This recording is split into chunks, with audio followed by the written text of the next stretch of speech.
ठीक हो गया जी। इस तरीके से 5 नोड डीप लर्निंग एल्गोरिदम चलता है। अगर मैं इन सारों को, हाय मैं हूं डॉक्टर मुदस्सर फैजली और आप लोग देख रहे हैं कोटक मुदस्सर। आज का जो हमारा काम है उसके अंदर हमने करना है 5 नोड्स डीप न्यूरल नेटवर्क। उसके अंदर क्या है कि सबसे पहले मैंने क्या किया है कि आपके लिए ये मैंने इनपुट्स ले ली हैं 1 2 3, सही है। और ये जो है ये हमारे पास हैं वेट्स, जैसा कि मैंने पहले एक नोड के साथ आपको समझाया था कि वो कैसे काम करता है। और इसको हम क्या कहते हैं, इसको हम वेट्स कहते हैं। मैंने W लिख दिया इधर। और ये जो हमारे पास मौजूद हैं ये वाले -3 3 4 -2, इनको हम कहते हैं बायस। ठीक है।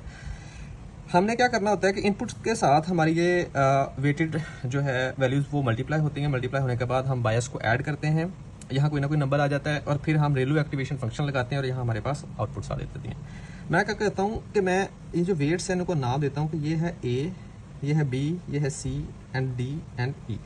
ठीक है जी।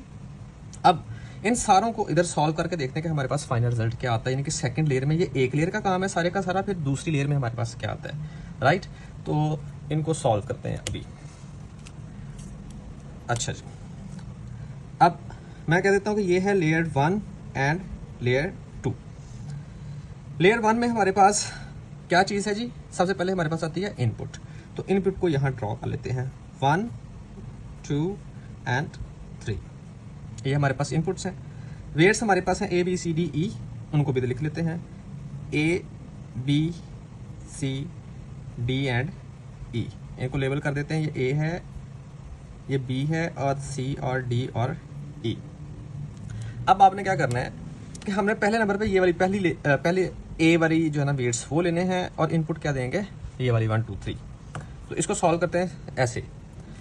मैंने कल आपको सिखाया था पिछली वाली वीडियो के अंदर कि डॉट प्रोडक्ट कैसे मल्टीप्लाई होगी, कि ये जो A की नंबर्स है ना सारे ये इसके साथ मल्टीप्लाई हो जाएंगे ऐसे 1 बाय 1, और ये वाला इसके साथ मल्टीप्लाई हो जाएगा एंड देन ये इसके साथ मल्टीप्लाई हो जाएगा। ठीक है। ये एक के लिए आपको करके दिखाऊंगा, बाकी आप खुद समझ जाएंगे कि ये चल क्या रहा है।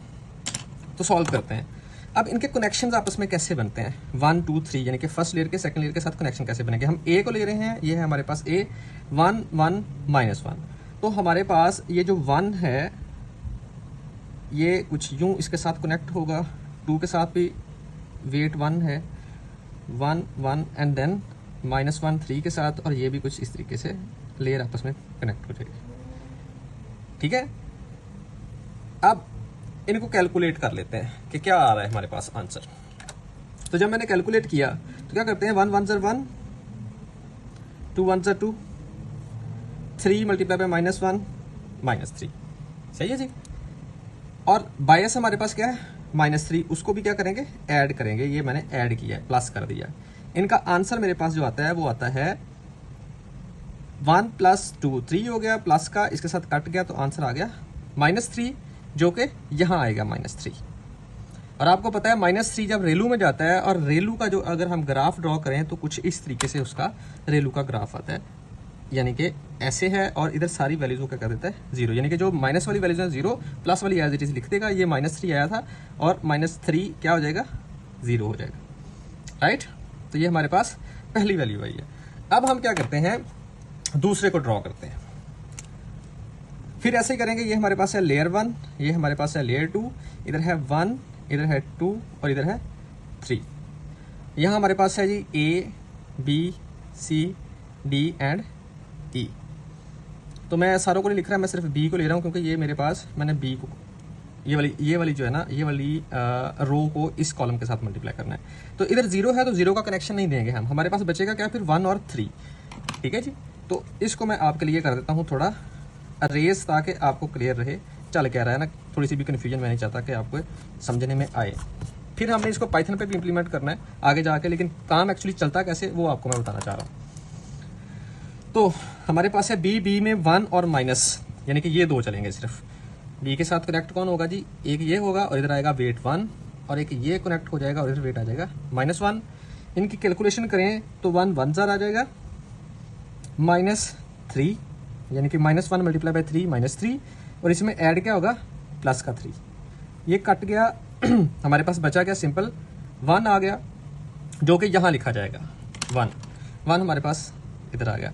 अब 1 एक पॉजिटिव है तो रेलू एज इट इज इसको आगे ट्रांसफर कर देगा। ये हमारे पास 1 आ गया। ये मेरे पास था ए का, ये मेरे पास है बी का। अब मैं क्या करता हूं, मैं सी को भी ड्रॉ करता हूं कि सी कैसे चलता है। तो सी में भी सेम काम करेंगे, लेयर 1 है और लेयर 2 है मेरे पास। तो लेयर 1 आ गई 1 2 एंड 3।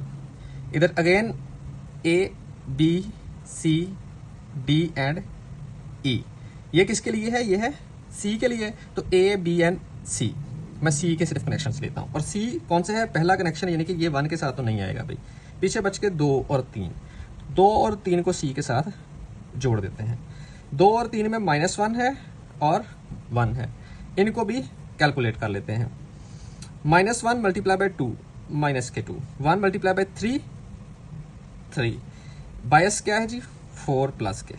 तो आंसर मेरे पास क्या आ जाता है, क्या आता है जी आंसर, 3 और 4 7 और -2 5। तो इनको मल्टीप्लाई किया, आंसर इधर मेरे पास आ गया 5 प्लस के। रेलू ने एज इट इज 5 को आगे ट्रांसफर कर दिया। ठीक है जी, ये हमारे पास था सी। अब हम क्या करते हैं, इसी तरीके से मैं डी को ड्रॉ करूंगा आपके लिए। इसको आपने अच्छे से समझ लेना, ये बेसिक्स हैं, आगे जाके हमने बड़े बड़े कोड करने हैं और थोड़ी सी कन्फ्यूजन हो। डीप लर्निंग ऐसी चीज़ है जो बाद में फिर आपको कन्फ्यूज करती है कि एक्चुअली काम चलता कैसे। इसलिए मैं इतनी ज़्यादा बेस से आपको समझा रहा हूँ ताकि इन फ्यूचर आपके लिए कोई मसला मसाइल ना आए। 2 3 4 और 5 ए बी सी डी ई। तो ये मेरा चल रहा है ए बी सी डी, तो मैं डी के लिए देखूंगा। इसके लिए तो 1 और 2 कनेक्ट हो जाएंगे जी डी के साथ, कुछ ऐसे। और इनके वेट्स क्या है जी 1 एंड -1।